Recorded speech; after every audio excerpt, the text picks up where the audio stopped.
مرحبا. فيني اقول لك شغله؟ انا هديك المره ما تضايقت من اللي صار بيناتنا، لانه ما صار غصبا عني. بس في شغله تانية ضايقتني منك، بدك تعرف شو هي؟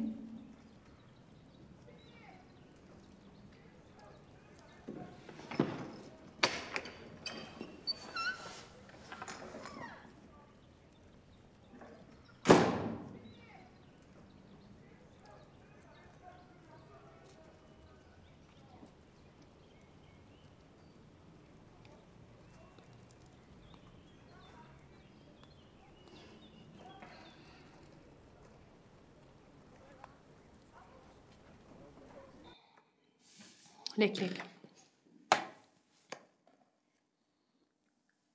هاد اسمه اللغم الجوي الخارق الحارق المتفجر. يا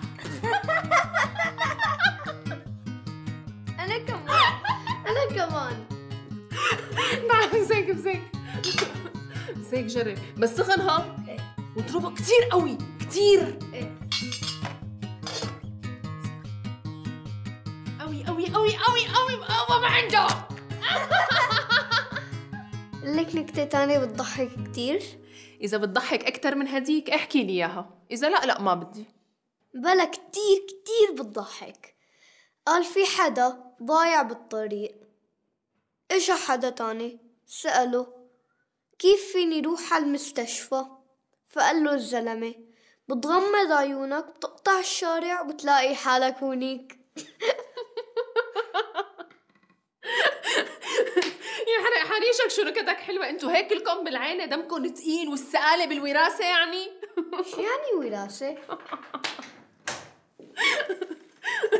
أهلين وردة ما طولتي. شبه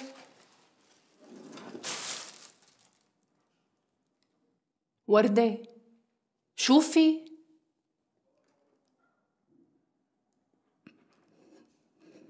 ما فيني شي منيح.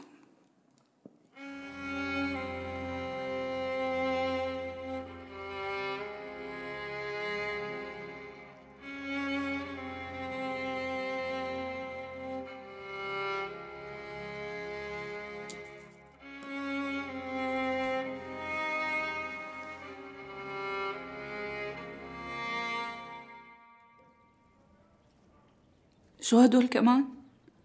ليش هيك عاملين؟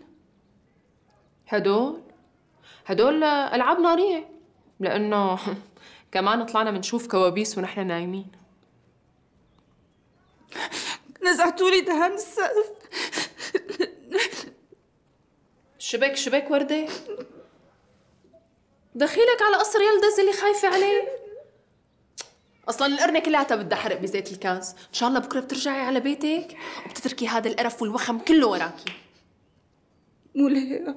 لك لا بلا ما في شي بالدنيا ما بيخلص لك، حتى الحرب بدها تخلص. المهم ما بدك تقولي لي شو اللي مزعلك؟ ماشي تصطفلي. بس أنا لما تعرفت عليكي كنتي مثل النسمة على القلب، رقص ضحك فرفشة مزح. بس لما حبيتي لها هذا العينتين تشقلبت حالك فوقاني تحتاني. عن مين عم تحكوا؟ اسكت انت ما دخلك، هذا حديث كبار. الحب مثل الصرماية، بيصير هيك لما تكون ضيقة بيصير بكل خطوة بيوجع لك رجلك. اشلحيه وكبيه وصدقيني الدنيا معباية صرامي أكتر من عدد شعر راسي، وكله وحياة عينك على قياس، على شلح قياس وشلح ويلا. جبتي لي معك غزلة؟ لا ما جبت، بكرة بجيب لك صرماية بس ما بدي غيرها. بدي غزلة.